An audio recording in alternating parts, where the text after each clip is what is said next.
សូម្បីតែថៃក៏ដកសញ្ជាតិតាស៊ូចបាត់ទៅហើយ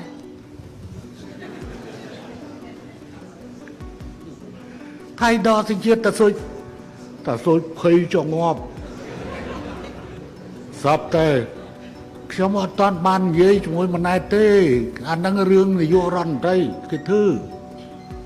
ណាប្រពន្ធខ្ញុំគាត់តាមដានណាព័ត៌មានគាត់ដឹងច្រើនជាងខ្ញុំទៀតណា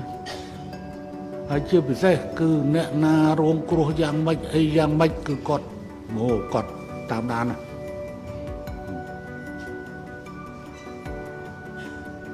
ព្រោះយើងឯឡែង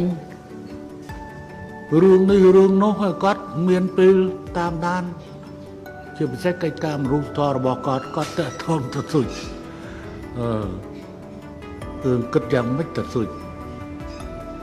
ស្រាប់តែលេងឃើញទៅសុយអរគុណមកនាយករដ្ឋមន្ត្រីស្រាប់តែយើងមើលទៅយើងអត់ហ៊ានសួរកូនទេយើងទៅមើល Facebook របស់កូនគេហេកុំថាគេកូនគឺលោកនាយករដ្ឋមន្ត្រីគេបង្ហោះគេថាសូមស្វាគមន៍លោកឪស៊ូចហើយមិនមែនត្រឹមតែលោកឪស៊ូចមួយទេព្រះសង្ឃអង្គណាក៏ដោយចង់មកគង់នៅកម្ពុជាគឺបាន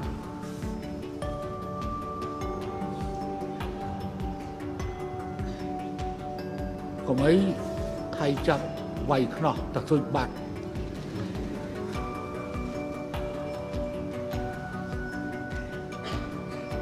លើនឹងថាទៅសុជនិមន្តមកនៅចិត្តចូលភាសាហើយបដិជគុណអើយទៅសុជអើយនិមន្តមកហើយកណាទៅថ្វាយអង្គមថ្វាយអង្គមជួបទៅសុជបន្តិចការទៅសុជតែចាប់យំល្វើយលោកតាសុជព្រោះចេលោកចង់បដៅលោកទេលោកបដៅពុទ្ធបរិស័ទអំពីរឿងអ្នកស្ដាប់ធម៌និងអ្នកមិនស្ដាប់ធម៌អ្នកមិនស្ដាប់ធម៌ទេទៅរកចាប់លំល្វើយហើយលោកជារៀងប្រុសទៀតចាំប្រូលទៀតលោកហើយការពិតលោកមានទស្សពិតរាជធម៌និយាយតាមពិតខ្ញុំចូលចិត្តទៅរួចប៉ុន្តែកូនទៀតណាលោកនាយករដ្ឋមន្ត្រីគេបានដើរមុនយើងមកជំហានទៅទៀតហើយរឿងអញ្ចឹងគេមានចាំបាច់មកសួរឪពុកអីគេធ្វើនាយករដ្ឋមន្ត្រីគេចេះសម្រេចការងាររបស់គេណា